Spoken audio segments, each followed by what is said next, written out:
serving the Republic of the Philippines for more than 75 years. Ito po ang Presidential Broadcast Service. Ang Pilipinas ngayon! Narito na ang pinakamainit na mga balita na nakalap sa bawat sulok ng bansa. Ihahatid sa bawat Pilipino saan man kayo sa mundo. Ang Pilipinas ngayon! Pakinggan ang bawat kaganapan sa bawat lalawigan. Ito ang Pilipinas ngayon!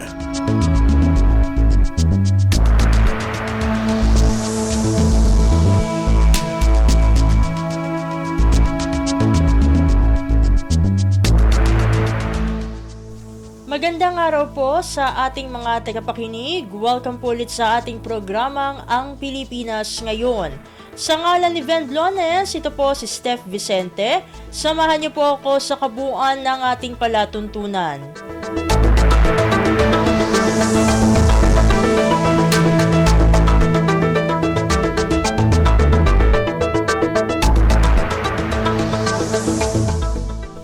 Tulad ng dati, mapapakinggan po ang ulat ng ating mga kapatid na himpilan sa probinsya, ang ating mga segmentong balitang negosyo at kalakalan, balitang sports at balitang artista, maging ang ilan sa mga pangunahing balita mula dito sa ating bansa.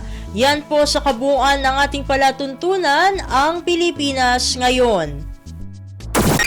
Kumpleto, detalyadong balitaan, di papahuli sa mahahalagang kaganapan. Kamustahin ang inang bayan, ang Pilipinas ngayon.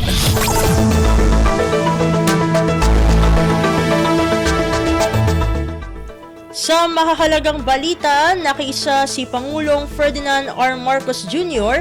sa pagdiriwang ng National Heroes Day ngayong taon sa pamamagitan ng pangunguna sa isang commemorative program sa libingan ng mga bayani sa lungsod ng Taguig ngayong Lunes, ika-28 ng Agosto. Sa paggabay ng National Historical Commission of the Philippines o NHCP, ang tema ng National Heroes Day ngayong 2023 ay nakasentro sa mga salitang karangalan, katungkulan, kabayanihan. Narito ang kabuang mensahe ni Pangulong Ferdinand R. Marcos Jr. sa naturang programa. We commemorate today National Heroes Day, and as we do so, let us collectively recall the heroic deeds of those who have fought for our honor and our dignity as a blossoming nation throughout the centuries. From the warriors of old, revolutionary fighters, visionary thinkers, war veterans, and the countless patriots who have helped shape our country into what it is and what we are today, free, independent, and self-determined. To them, we are eternally grateful. May the stories of their courage and wisdom continue to be told and imparted to our youth, that they might be inspired and to strengthen their identity and cohesion of our nation for not today alone, but for centuries to come. In our journey forward as a nation, we must break free from the notion that heroes are only those who have earned a place in the national pantheon, immortalized in monuments, or those whose names are inscribed in streets or whose lives are chronicled in biographies. Like the unknown soldier buried in this hallowed ground, unnamed and unheralded heroes too deserve their due recognition. While the memories of our heroes of storied past will never fade, new ones continue to emerge. They are here amongst us in the daily bustle of modern-day society, in our communities, in our own families and inner circles. In their own ways, more often than not in less dramatic, less tragic circumstances, their selfless deeds and sacrifices have the same ability to inspire and to create a possible ripple effect in society. It can be said that most heroes are ordinary men and women, but which faced with the challenges of life, faced with the challenges to their lives, to their country, to their families, to their community, and to their beliefs, it is them who rise up and we show us the act of heroism that is extraordinary. All of us can be heroes, one way or another. We unleash the hero in us when we act genuinely for the good of another, impelled by causes and motives greater, more noble than mere personal interest or vainglory. Heroism is not only to be found in the grand battles and struggles, it also resides in the simplest acts of kindness, of empathy, solidarity that not only move hearts, but also influence minds and actions and change lives for the better. We need the unfading memories and shining examples of our heroes, not only to continually remind us of the noble causes that have led them to their heroic deeds. We also draw inspiration from them for our self-improvement and to possibly develop our own heroic potential. So let us always tell the tales of the heroic deeds of our kababayans, whether they are in the country or outside in the rest of the world. The tale might be the electric lineman from Bacolod City, braving the Typhoon Egay floods and risking his life to repair broken electrical wires, to avert the greater danger to the neighborhood. It may be the Filipino farmer who prevailed over harsh weather and economic conditions to ensure a successful harvest that he might feed his countrymen.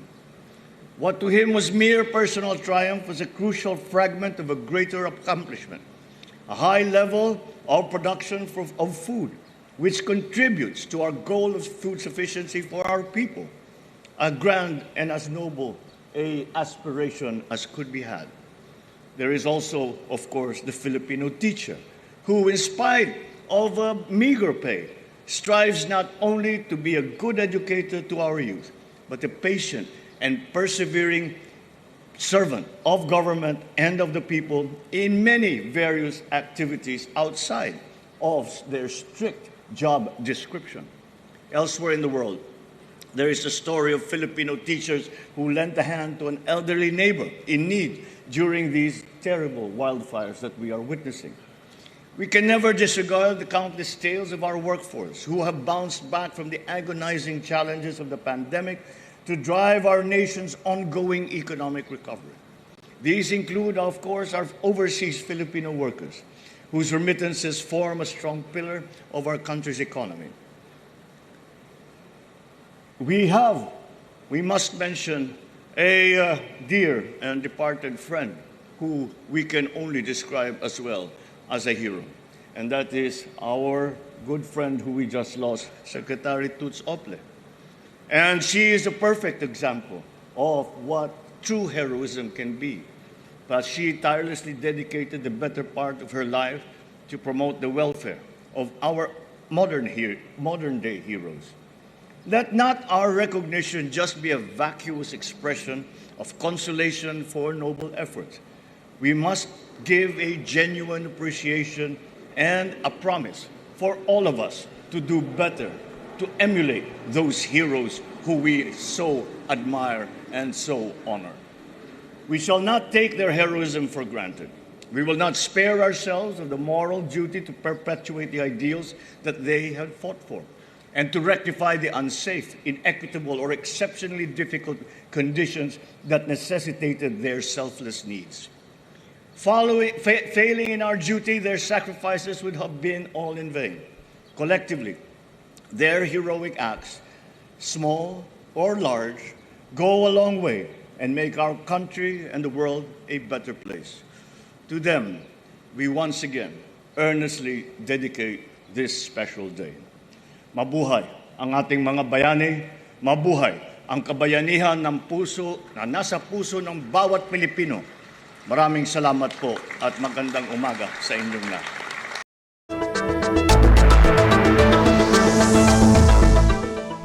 Si Pangulong Ferdinand R. Marcos Jr. Pasada ng mga balita mula sa Pilipinas para sa mga Pilipino saan man sa mundo. Ang Pilipinas ngayon.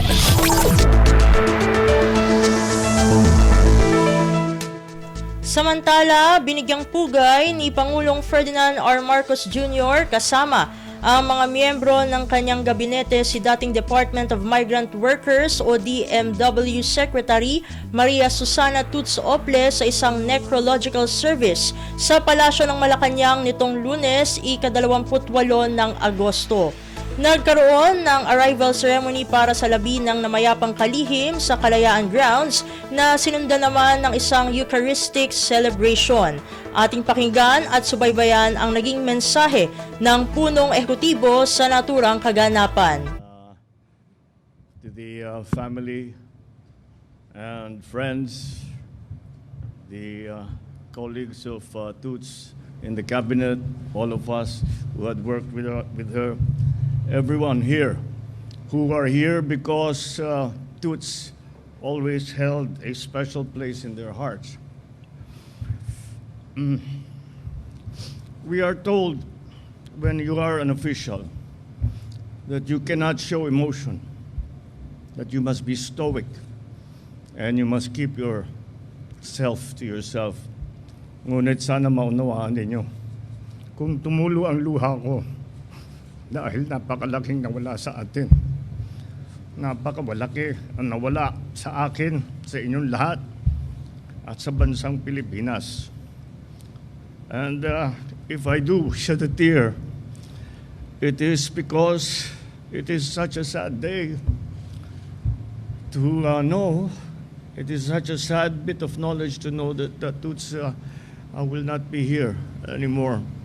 And what a big gap she will leave, not only to her friends, not only to her family, but to the millions of those who she took care of, who she loved, and who she worked for tirelessly and endlessly. And I speak endlessly because that is exactly what happened. Hanggang sa huli, nagtatrabaho pa rin siya. Ngunit sinasabi ko nga, hindi kasi dahil tuloy-tuloyan, dahil hindi trabaho sa kanya yan. Ang ginagawa niya na tumutulong sa ating mga OFW, ang ginagawa niya talaga ay isinabuhay niya talaga ang pagmamahal ng kapwa Pilipino, lalong-lalo na ang mga nangangailangan ng tulong, ang mga nalalagay sa alanganin, ang mga nagkakaproblema. Nandun lagi si Toots. At tayo, alam naman natin, siguro matagal nang alam natin na si Toots nagkasakit din. At siyempre, maaaring mangyari na siya'y pauwiin na ng ating Amang Diyos. Ngunit pinagdadasal natin na sana naman magkamilagro. Sana naman may mangyari dahil kung magmimilagro, if anyone deserved the miracle, it was Toots for all the good that she did. At kaya nung narinig ko yung balita na wala na si Toots, kako, hindi tayo na pagbigyan. Walang milagro. Ngunit sa sumunod na ilang araw, naisip ko, hindi, mali ako. Nagka-milagro talaga. Ang milagro si Toots. Ang milagro, nabuhay siya at naging kaibigan natin at nagawa niya yung kanyang yung pinakamahalaga na maaari niyang gawin para sa sarili niya, para sa kanyang kapwa. At hindi siguro natin makikita ulit yan. At siyempre, iniisip na agad namin, paano ngayon yung naiwang trabaho ni Toots? Sino ang gagawa niyan? Nung una, sasabihin, kailangan natin siyang palitan, kailangan natin siyang maglagay ng kapalit. Ngunit habang iniisip ko, hindi na ako natutulog, iniisip ko anong kapalit, hindi mapapalitan si Toots. Maghanap tayo ng kasing galing niya, pero wag na tayong umasa na mapalitan si Toots. Na mag-substitute, na magkakaroon ulit tayo ng Toots na ilalagay ulit natin, bibigyan natin ulit ng pagkakataon na magtrabaho. Ibigyan natin ulit ng pagkakataon na makatulong sa kanyang kapwa Pilipino. Kami ni Toots ay matagal na nga kaming magkakilala, ngunit talagang naging matalik, hindi muna kami naging matalik na kaibigan. Marami kaming ginagawa sa trabaho. Yun na nga, sa mga human traffic. Senador ako, lahat ng mga itutulong ko, pinupuntahan ako dahil naging kaibigan kami nung kampanya ng pang-senador, nung kasama si Manny Villar. Doon kami nagkakataon kami magkausap na mabuti at nagkakasundo naman talaga kami. Ngayon ako'y pumasok sa Senado at ilang buwan pa lang, pinuntahan na niya ako. Sabi niya, tulungan mo ako kasi meron tayong problema dito. So tuloy-tuloy ang aming pagsasama. At malaking respeto ko sa kanyang pagka-professional, sa kanyang kasipagan, at talaga ang punot dulo ng lahat, ang kanyang pagmamahal talaga sa kapwa Pilipino. That was on the professional side. But it so happened also that on the personal side, magkasundo talaga kami. At nagkakaintindihan kami. Nung bandang huli nga, hindi na namin kailangan pagdiskusyonan pa yung aming gagawin o nais gawin. Kaunting salita lang, nagkakaintindihan na kami. Dahil sa pareho talaga ang aming pag-iisip. At matagal namin pinag-uusapan kung paano ba pagandahin ang sitwasyon ng ating OFW. Paano ba makatulong pa. At nung napuna ko nga, ang sinasabi ko nga kay Port kanina, napuna ko mula nung na-appoint siya na Department of Migrant Workers, ay pagka hinahanap ko siya, sasabihin ko may problema sa Kuwait. Paano? Sir, wala na dito, nandun na, nauna na, bago mong panautusan, andun na siya sa Kuwait. O may problema sa Riyadh, o nandun na, nauna na, tumatawag na siya, magre-report na siya. Ganon si Toots, hindi na nag-aantay ng initiative, she's so professional. At saka talagang alam niya yung trabaho niya. And I know that this all came from her heart. This all came from the compassion and the passion that she brought to her work. And this, as I said, is a rare quality, a rare combination. Kagaya nung sinabi ko sa message, sabi ko, ngayon ka lang makakakita, hindi madalas tayong makakita ng tao na napakalambot ng puso. Ngunit marunong sa trabaho, hindi siya yung basta't magawa, he's a pragmatist, at alam niya, experience siya, alam niya yung maaaring gawin, alam niya hindi pwedeng gawin. At yun ang tinatrabaho niya. Kaya't hindi ko talaga maisip, parang hindi ako makaramdam, di ko ma-imagine na ang buhay na wala si Toots actually, because she occupied such an important part of my life as a friend and as a colleague. And I have to say that I cannot choose which was the better relationship. They were equally wonderful. The professional relationship that we had and the friendship that we had is something that I will not find in many people in my lifetime. So you will understand my emotion. You will understand the great sense of loss that we are feeling. And if I shed a tear, because I feel sorry, I do not feel sorry for Toots. Because after her heart beat its last. Her soul went immediately to heaven. And for that, I have no doubt. I feel sorry for us, her friends, her family, because we've lost a wonderful person, a wonderful friend. I feel sorry for the Filipinos who are living and working abroad, because they have lost the best champion that they ever had in the history of overseas workers for Filipinos. And that is why I shed a tear, and that is why I feel sorry for all of us. And that's why I think that we should honor Toots and remember what is it that she worked all her life for. What was the most important thing to her?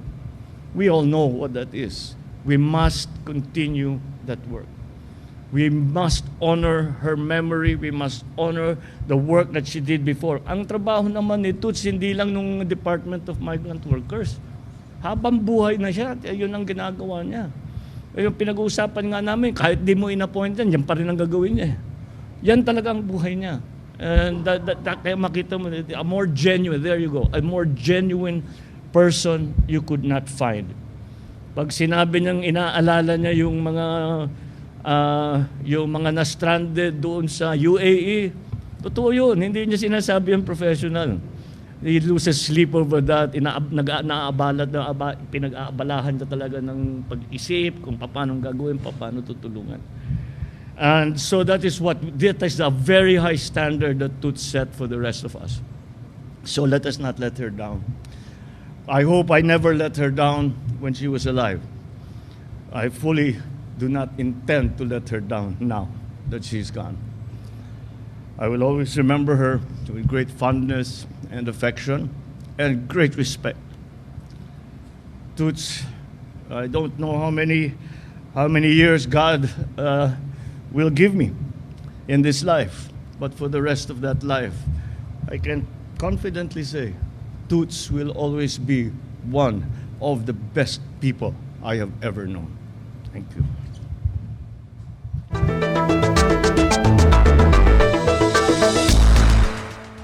Si Pangulong Ferdinand R. Marcos Jr. Kumpleto, detalyadong balitaan, di papahuli sa mahahalagang kaganapan. Kamustahin ang inang bayan, ang Pilipinas ngayon.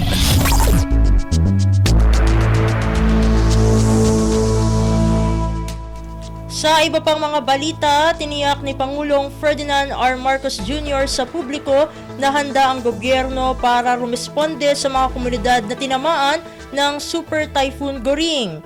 Ayon kay Pangulong Marcos, patuloy ang masusing pagsubaybay ng gobyerno sa mga apektadong lugar ng bagyo lalo na sa Hilagang Luzon.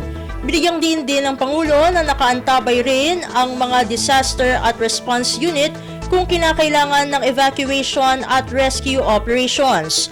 Sinabi rin ni Pangulong Marcos na nakahanda ang mahigit 10,000 food packs mula sa Department of Social Welfare and Development o DSWD para sa mga apektadong lugar. Aniya, sisiguruhin ng gobyerno na may sapat na supply ng pagkain at iba pang non-food items hanggang makalabas ng bansa ang bagyong Goring. Pasada ng mga balita mula sa Pilipinas para sa mga Pilipino saan man sa mundo. Ang Pilipinas ngayon.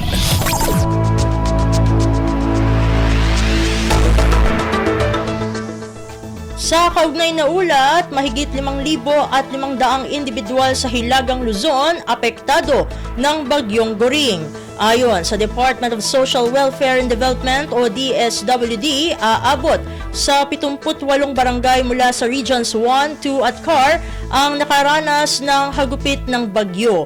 Ang detalye ng balitang ito mula kay Mary Ann Bastasa. Meron ng inisyal na 1,719 na pamilya o higit sa 5,500 individual ang naitalang apektado ng pananalasa ng Super Typhoon Goring, batayan sa DSWD Disaster Response Operations Monitoring and Information Center. Ayon sa DSWD, aabot sa 78 barangay mula sa Regions 1, 2 at Sakar ang nakaranas na ng hagupit ng bagyo. Nasa 286 na pamilya rin o katumbas naman ng 9 individual ang pansamantala na nanatili ngayon sa mga evacuation center, habang nasa 70 pamilya rin ang nakikitira muna sa kanilang mga kaanak. Agad namang nagsimula na ang relief efforts sa DSWD para sa mga apektadong lalawigan. Sa kasalukuyan, may nakahanda na itong higit sa 1.8 bilyong relief resources, kabilang ang 1.7 bilyong halaga ng stockpiles at 140 milyon na halaga ng standby funds. Ito si Meran Bastasa para sa Radyo Pilipinas. Kumpleto, detalyadong balitaan, di papahuli sa mahahalagang kaganapan. Kamustahin ang inang bayan, ang Pilipinas ngayon.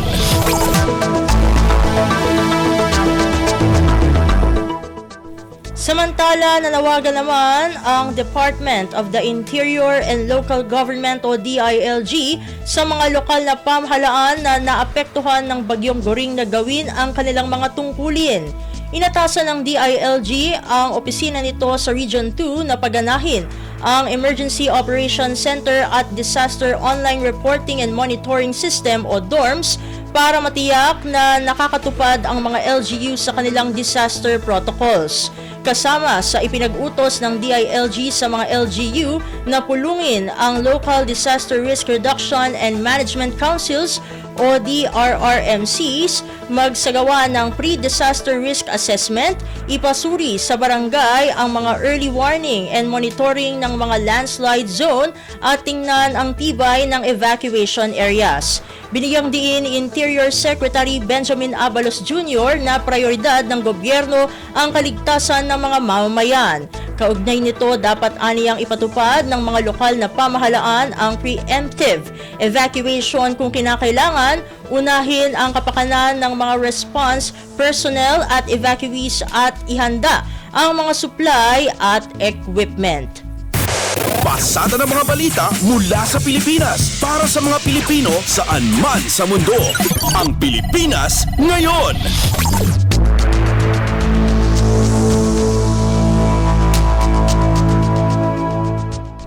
Sa iba pang mga balita, nais ni Pangulong Ferdinand R. Marcos Jr. na paigtingin ng Interagency Council Against Trafficking o IACAT at ng iba pang ahensya ng gobyerno ang laban sa human trafficking at panatilihin ang Tier 1 rank nito. Ang Tier 1 ranking ang pinakamataas na klasifikasyon na ibinibigay ng United States State Department sa mga bansang nakasunod sa minimum standard sa pagsugpol sa trafficking at aktibong pagtugon sa issue. Ayon kay Department of Justice o DOJ Assistant Secretary at Spokesperson Miko Clavano, nagbigay na ng specific instruction si Pangulong Marcos upang mapanatili ang Tier 1 ranking para suportahan at paunlarin ang programang ito ng IACAT. Kumpleto, detalyadong balitaan, di papahuli sa mahahalagang kaganapan. Kamustahin ang inang bayan, ang Pilipinas ngayon.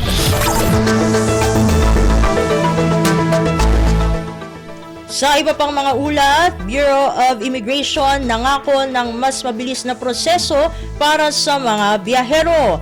Ayon kay House Deputy Speaker Ralph Recto, dapat magsimula ang 45-second processing sa pagpila ng pasahero at hindi sa harap ng immigration officer.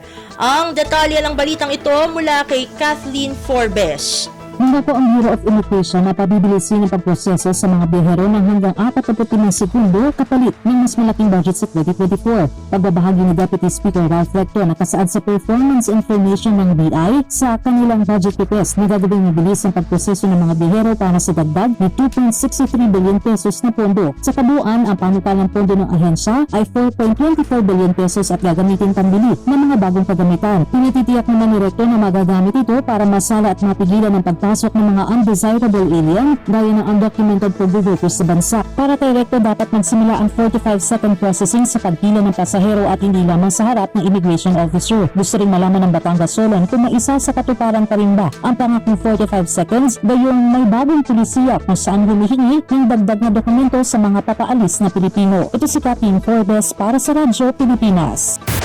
Pasada ng mga balita mula sa Pilipinas para sa mga Pilipino saan man sa mundo. Ang Pilipinas ngayon.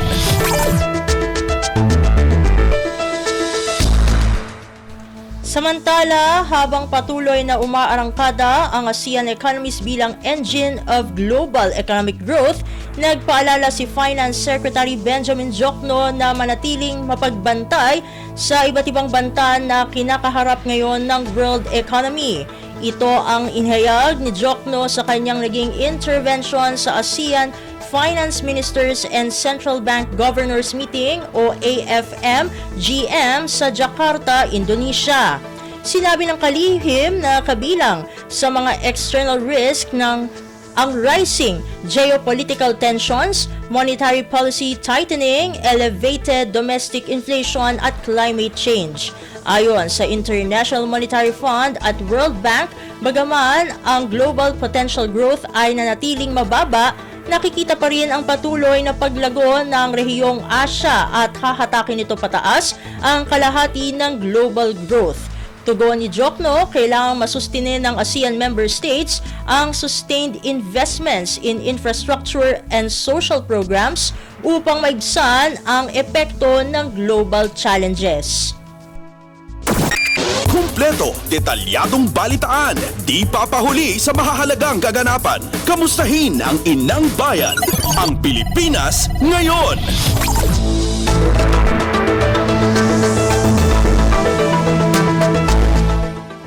At yan ang mga mainit na balita para sa araw na ito. Samantala, ating antabayanan ang mga ulat mula sa ating mga kapatid na himpilan sa probinsya para sa Regional News. Balita mula sa lalawigan sa bawat rehiyon ng ating bayan. Dito sa Ang Pilipinas Ngayon.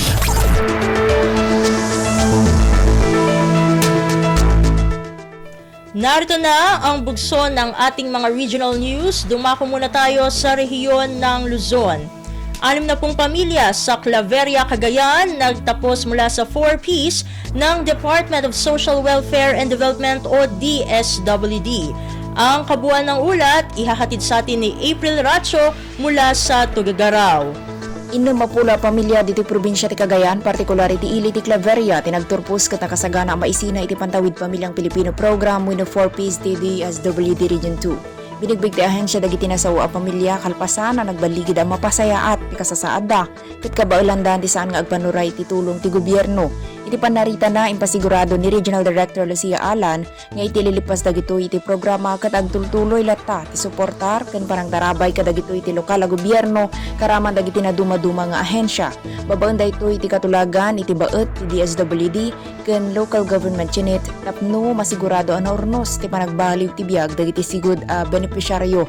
Kagiddan daytoy ket binigbig pa iti DSWD dagiti 10 estudyante a benepisyaryo metlaeng ti programa a nagturpos met iti kolehiyo ken nakapasa iti licensure examinations. Bani po iti Radyo Pilipinas Tuguegarao dayto ni April sa Lucon Ratio para iti Radyo Pilipinas World Service. Balita mula sa lalawigan sa bawat rehiyon ng ating bayan. Dito sa Ang Pilipinas Ngayon.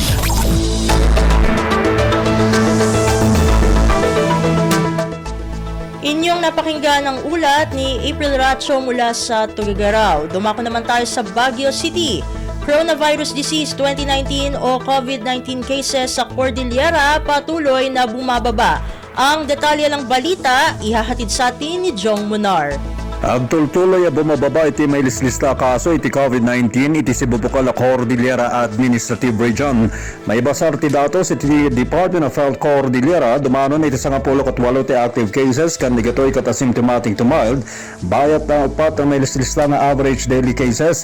Iti bayat nga bumaba iti kaso rekomenda latay ti DOH iti panagbabakuna ken panagawat iti third booster dose dagiti kwalipikado a sektor. Iti entero nga rehiyon kat dumanonan iti 97.35% dagiti fully vaccinated. Iti bayat nga nababapay lang iti vaccination rate iti beneg iti booster doses. Kabayatan nagtultuloy iti panakaijaya iti bivalent COVID-19 booster vaccines kadagiti eligible population. Dumanon met iti 5,800 gasot sa 12 wenno katugad iti 49.42% iti nabakunan iti bivalent vaccines. Manipod ito'y Radyo Pilipinas Baguio. Jong Munar ng ipadamag para iti Radyo Pilipinas World Service. Balita mula sa lalawigan sa bawat rehiyon ng ating bayan. Dito sa Ang Pilipinas Ngayon.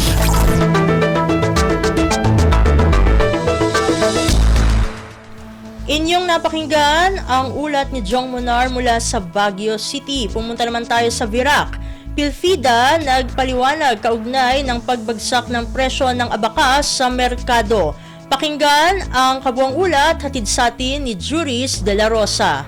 Ipinaliwanag ni Philippine Fiber Industry Development Authority o PhilFida Regional Director Mary Ann Molina ang nagkapera sa mga dahilan kung nata nagbaba ang presyo ng abaka sa merkado. Giniboy ni kan opisyal matapos imbitaran kan Vice Mayor's League of the Philippines Catanduanes Chapter na maging resource person sa inorganisar na Abaka Sector Forum kaining August 25.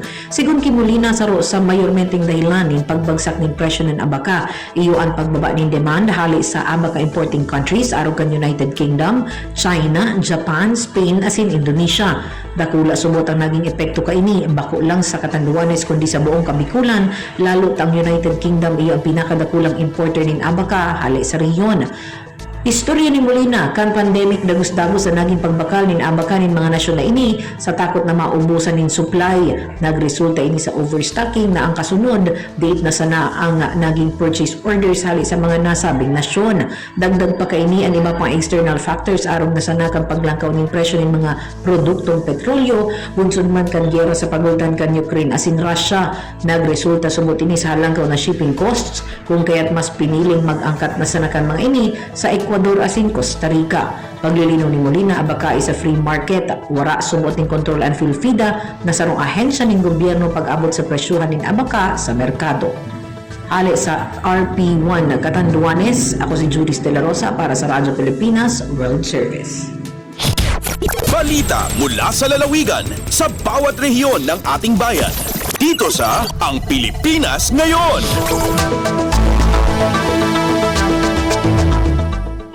Inyong napakinggan ang ulat ni Juris De La Rosa mula sa Virac. Dumako naman tayo sa rehiyon ng Kabisayaan. Subsob na paglinis ng mga estero at dredging operation sa mga ilog isinagawa ng Cebu City Government bilang solusyon sa problema ng pagbaha sa lungsod. Ang detalye ng balita ihahatid sa atin ni Angelita Hapal mula sa Cebu. Subsob na nagpahigayon og pagpanglimpyo og pagpalawom sa mga kasapaan ingon man paghawan sa mga drainage system ang lokal nga kagamhanan sa Dakbayan sa Sugbo. Subay sa direktiba ni Cebu City Mayor Michael Rama gipanghingusgan sa Task Force Gubat sa Baha ang pagpahigayon og dredging, diklaging og desilting sa mga sapa aron nga malikayan ang pagbaha sa panahon nga mubunok ang kusog nga ulana. Gani duha na ka Sabado nga nagpahigayon og clean up drive ang mga kawani sa Cebu City Hall lakip na ang mga volunteer groups. Matod ni retired Colonel Jefferson Omandam kinsang chairman sa Task Force Gubat sa Baha nga ilan ang gipapaspasan karon ang pagpanglimpyo hilabi na karong nagsige na sabog ulan diri sa Dakbayana. Dako matud pa og ikatabang nga malimpyuhan ang mga sapa og mapalawman aron nga dili na magsige og baha hilabi na sa mga lugar nga duol ni ini. Giawhag usab ni Umandam ang katawhan nga dili magpataka og labay sa basura sanglit mao kini ang hinungdan nga mabarado ang mga drainage system nga mo resulta ra gihapon sa pagbaha panahon sa ting-uwana. Gikan sa Radyo Pilipinas Cebu kini si Angelita Hapal alang sa Radyo Pilipinas World Service. Balita mula sa lalawigan sa bawat rehiyon ng ating bayan. Dito sa Ang Pilipinas Ngayon.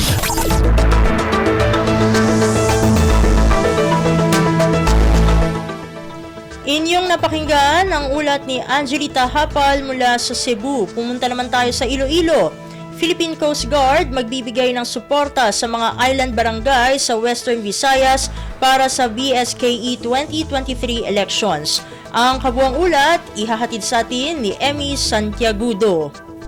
Nakaanda nga maghatag sang suporta ang Philippine Coast Guard Western Visayas sa Commission on Elections Region 6 para sa mga island barangay sa riyon sa pag-umpisa sang barangay kag SK Elections 2023. Sunod kay PCG Western Visayas Commander Arnaldo Lim, may naka-standby nga duha ka barko ang PCG kag dugang nga mga assets nga nakahanda sa tion nga kinahanglanon sang COMELEC. May 800 man ka PCG personnel nga nakahanda i-deploy. Sa karon padayon ang pagbantay sang PCG sa mga island barangay sa Western Visayas. Hugot man nga ginabantayan ang mga ports kag sea terminals para i-check ang mga bagay sa mga biyahero sa tunga sang pagpatuman sang gun ban period.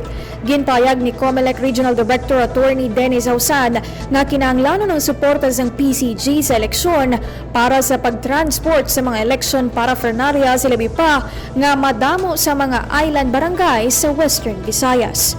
Nagikan sa RP Iloilo, ini si Emerald Santiagudo para sa Radyo Pilipinas World Service. Balita mula sa lalawigan sa bawat rehiyon ng ating bayan. Dito sa Ang Pilipinas Ngayon.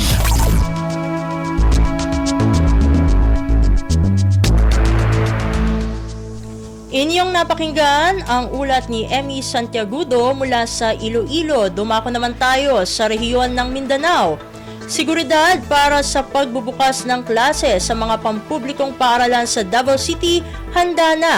Pakinggan ang detalye ng balita na ihahatid sa atin ni Armando Feniquito mula sa Davao.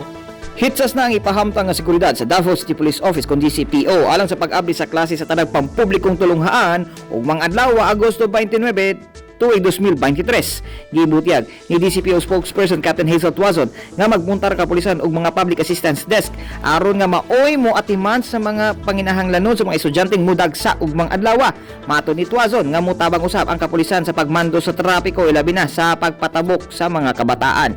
Sumala pa nga siguruhon niini nga mahatag sa kapulisan ang tukmang seguridad para sa mga bata nga walay bisan unsang insidente na mahitabo.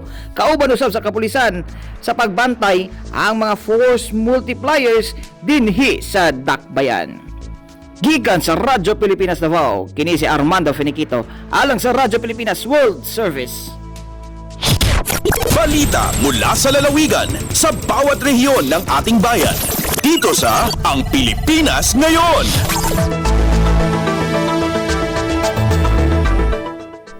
Inyong napakinggan ang ulat ni Armando Feniquito mula sa Davao.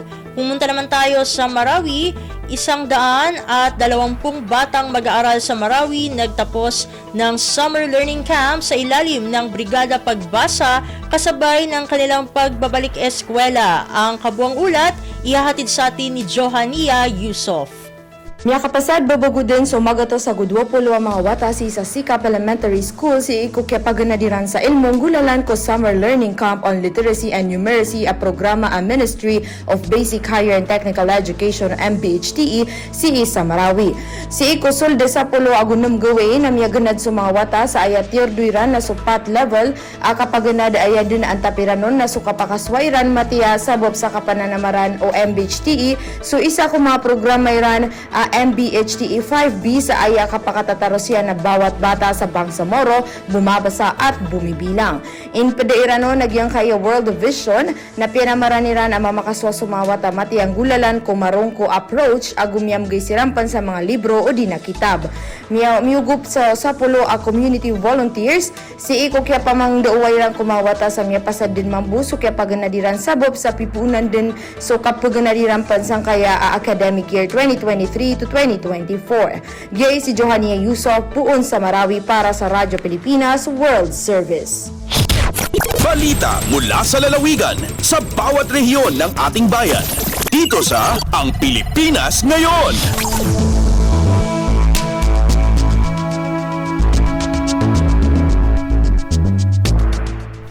Inyong napakinggan ang ulat ni Johania Yusof mula sa Marawi. At dito na natatapos ang ating regional news. Narito naman ang ating segmentong Balitang Negosyo at Kalakalan na susundan ng segmentong Balitang Sports.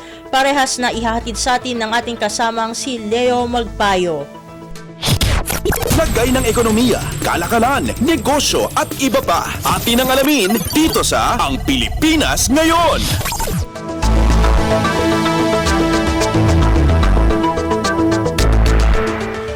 Magandang araw, narito na po ang Balitang Business. Umabot sa 45 piso at 56 na sentimo kada kilo ang karaniwang presyo ng well-milled rice nitong Hulyo. Ayon sa Philippine Statistics Authority o PSA, tumaas ng 0.4% ang presyo mula Hulyo 1 hanggang 5 na tinatawag ng PSA na first phase ng Hulyo kumpara sa presyo noong Hunyo 15 at 17. Ang pinakamahal na presyo ay naitala sa Central Visayas kung saan umabot ng 48 piso at 25 sentimo kada kilo. Sa kabilang banda, ang presyo ng bigas sa Ilocos Region ay umabot lamang ng 41 piso at 88 sentimo kada kilo sa kaparehong panahon.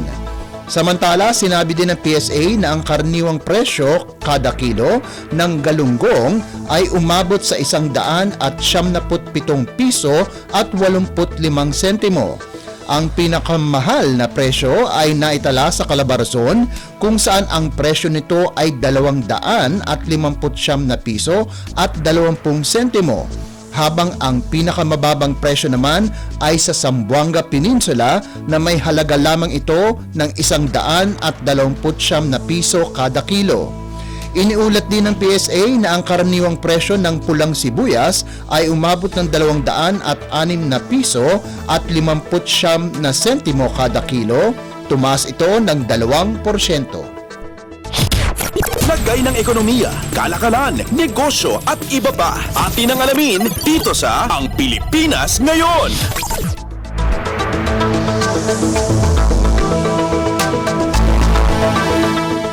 Tumaas ang mga investment ng bansang Germany sa Pilipinas. Ayon sa Philippine Economic Zone Authority o PEZA, nasa 40 German companies ang rehistrado at namumuhunan dito sa bansa.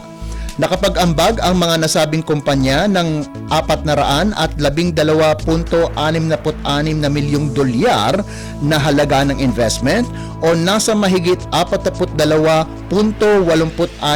na bilyong piso. Nakalikha ang mga investment ng 21,000 trabaho.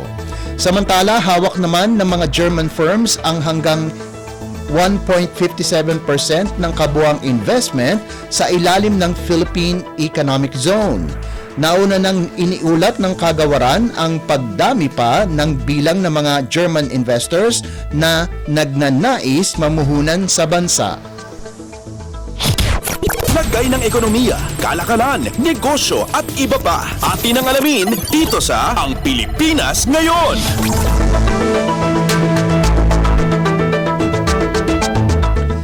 Asahan muli ang pagtaas sa presyo ng mga produktong petrolyo ngayong linggo.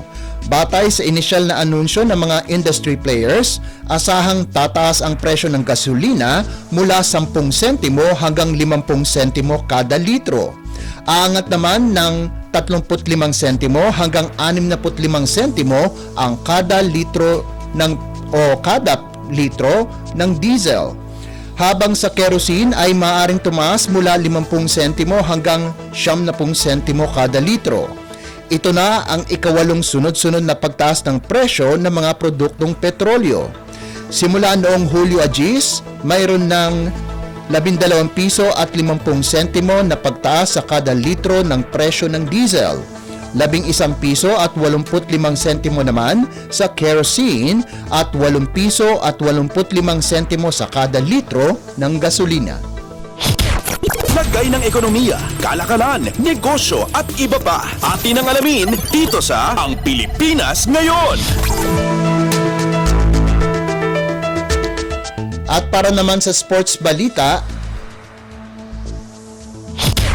updates at pinakahuling mga usapin sa mundo ng palakasan. Atin ang pakinggan dito sa Ang Pilipinas Ngayon.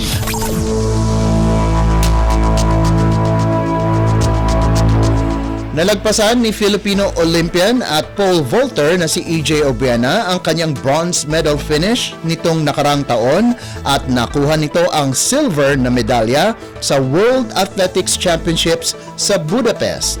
Nakamit ni Obiana ang panalo pagkatapos ng 2 attempts sa 6 meters.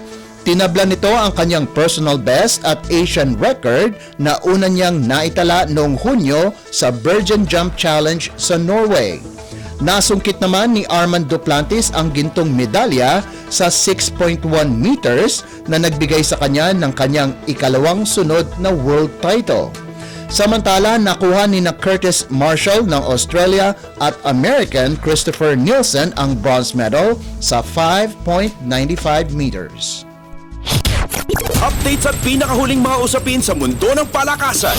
Atin ang pakinggan dito sa Ang Pilipinas Ngayon.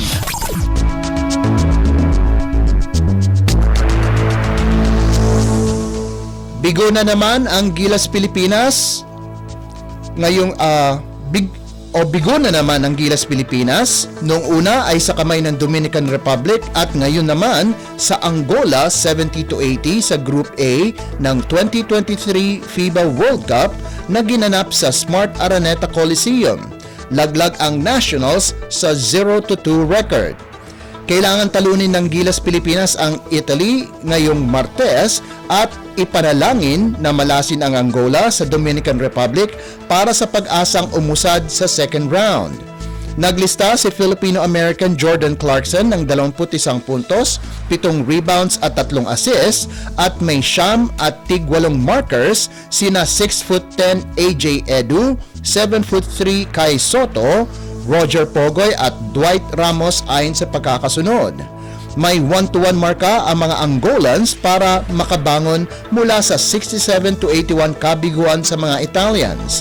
Ang basket ni Roger Pogoy ang nagbigay sa Gilas Pilipinas ng 11-point lead, 28 to 17 sa second period bago napasakamay ng Angola ang 36 to 33 abante sa halftime. Samantala, ginuluntang ng world number 23 Dominican Republic ang number 10 Italy 87 to 82 para sa kanilang ikalawang sunod na panalo at pamunuan ang Group A. Sinandigan ng mga Dominicans ang isinalpak nilang 16 3-point shots kung saan ang 7 rito ay nagmula kay Andres Feliz. Humakot si center Carl Anthony Towns ng 24 na puntos, 11 rebounds at 3 assists para sa 2-0 record ng Dominican Republic. Sa Mall of Asia Arena sa Pasay City, pinadapa ng Montenegro ang Egypt sa pamamagitan ng 89 to 74 sa Group D. Sa Okinawa, Japan, itinakas ng Germany ang 85 to 82 panalo laban sa Australia sa Group E. Updates at pinakahuling mga usapin sa mundo ng palakasan. Atin ang pakinggan dito sa Ang Pilipinas Ngayon.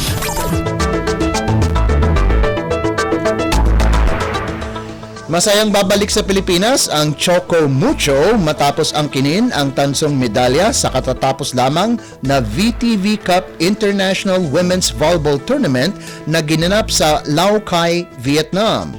Inilabas na ng Flying Titans ang lahat ng itinatago nitong lakas para mabilis patumbahin ang Kansai University ng Japan sa pamamagitan ng 25 to 20, 23 to 25, 25 to 13 at 25 to 18 desisyon sa Battle for Bronze match para masiguro ang podium finish.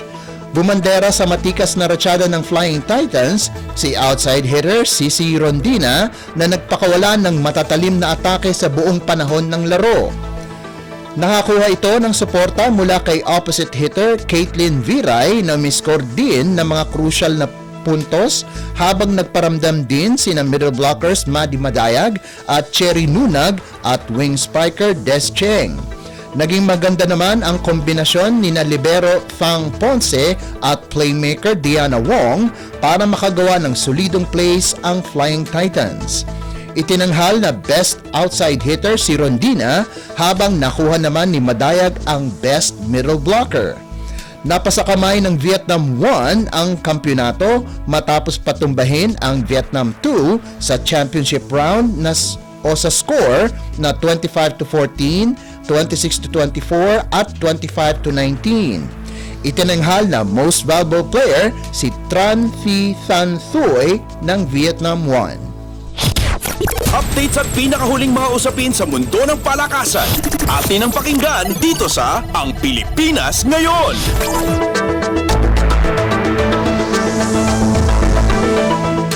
At yan ang pinakahuling balita sa larangan ng palakasan. Para sa Radyo Pilipinas World Service, ito po si Leo Magpayo. Magandang araw. Updates at pinakahuling mga usapin sa mundo ng palakasan. Atin ang pakinggan dito sa Ang Pilipinas Ngayon.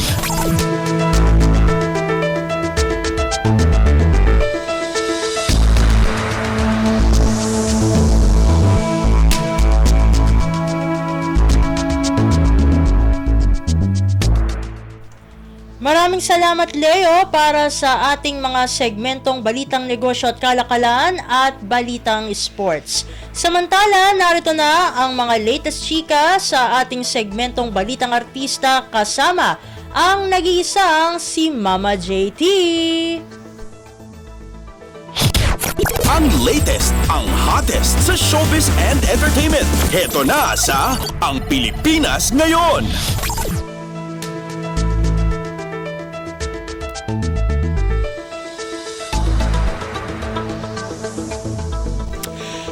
Halo, magandang araw sa ating mga chismoso at chismosa na nag-aabang ng ating balitang artista. Nandito na ulit si Mama JT para maghatid ng mga trending na balita sa mundo ng showbiz. Ito na ang ratsyada ng mga chika. Ito ha, first item natin of today, ikinasal na sila Lovie Poe at Monty Blenco nitong linggo, August 26 sa malawak na garden ng Cliveden House sa Berkshire, England.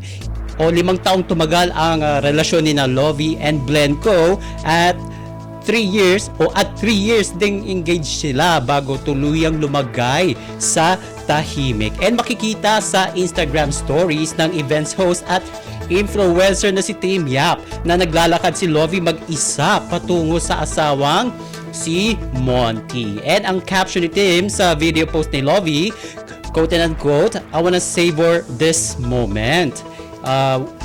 May pagtag yan kay Lovie Poe as walk down the aisle to become Mrs.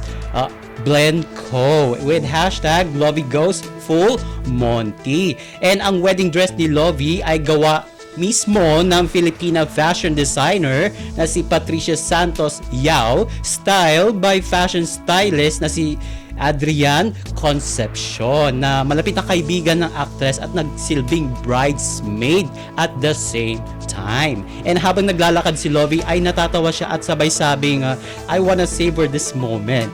And napansin na nagpunas ng kanyang mata yung groom na si Monty nang sinalubong niya yung kanyang mapapangasawang si Lovie. And tinugtog naman sa pamamagitan ng harp at cello ang awiting Pangarap Ko Ang Ibigin Ka ni Regine Velasquez ng dalawang English musicians.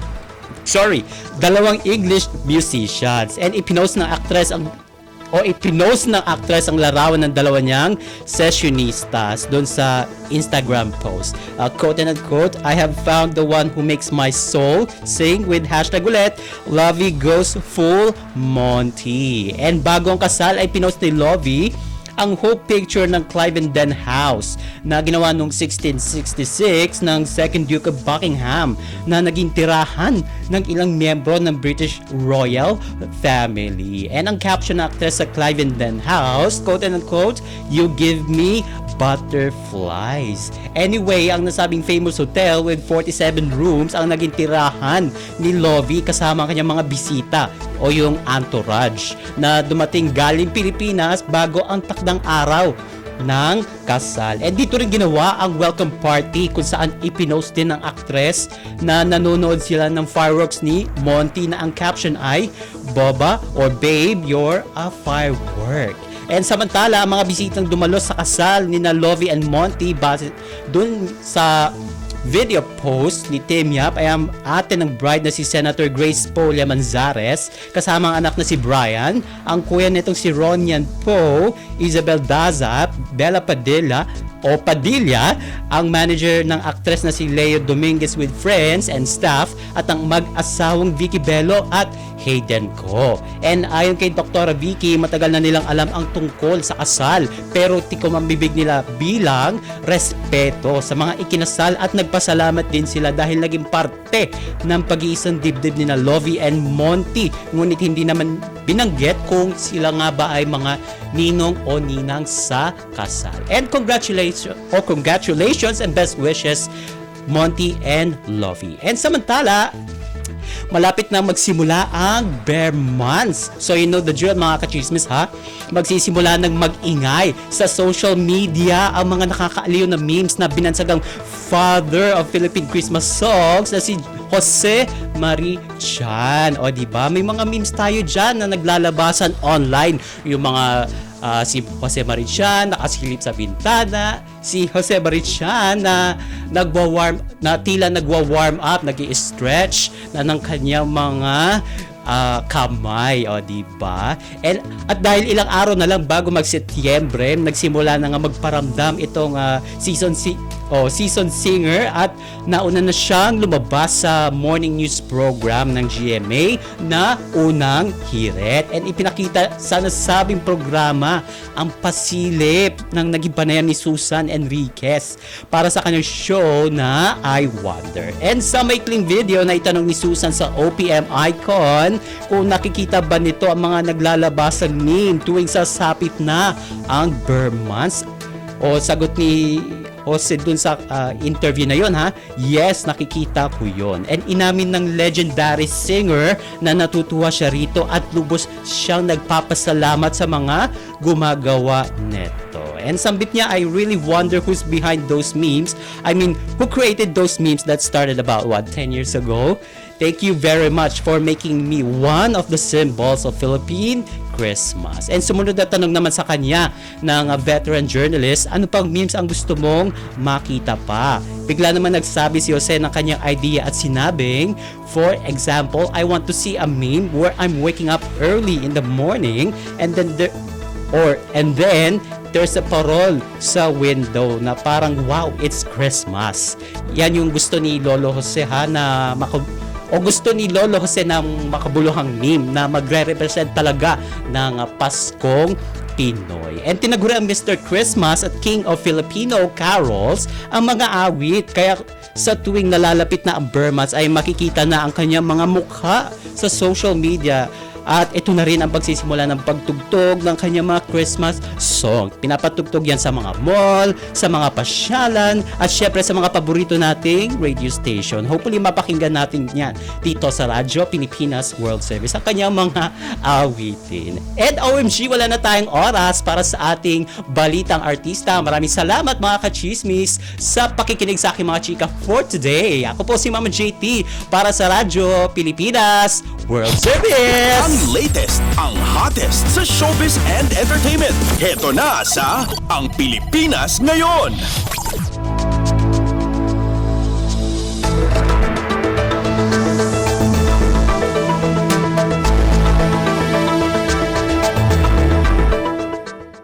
Maraming salamat Mama JT para sa ating segmentong Balitang Artista. At yan po ang kabuuan ng ating programa para sa araw na ito. Samantala, magpapasalamat muna tayo sa ating mga nakasama. Maraming salamat sa ating mga kasama dyan sa ating transmitter site sa Tinang. Sa studio, kasama natin sina Milo Janela, Susan Aison, at Anthony Pimentel. Maraming salamat din sa ating executive producer na si Jerome Toledo. Salamat din sa mga naghatid ng mga ulat mula sa Kamaynilaan at mga probinsya, pati na rin ang naghatid sa atin ng ating mga segmentong Balitang Negosyo at Kalakalan at Balitang Sports na si Leo Magpayo, maging ang naghatid sa atin ng ating segmentong Balitang Artista na si Mama JT. At syempre, maraming salamat sa ating station manager na si Mr. Ray Sampang. Maraming salamat po. Hanggang sa susunod na edisyon ng ating programa, huwag kalimutang mag-like, mag-follow at mag-subscribe sa mga social media account o page ng Radyo Pilipinas World Service upang maging laging updated sa mga makakalagang balita. Sa ngalan ni Ven Blones, ito po si Steph Vicente. Mabuhay po tayong mga Pilipino. Ang Pilipinas at yan ang Pilipinas Ngayon. Muling samahan si Ven Blones sa parehong oras at alamin ang pinakahuling mga kaganapan at balita saan man kayo naroon. Ang Pilipinas Ngayon!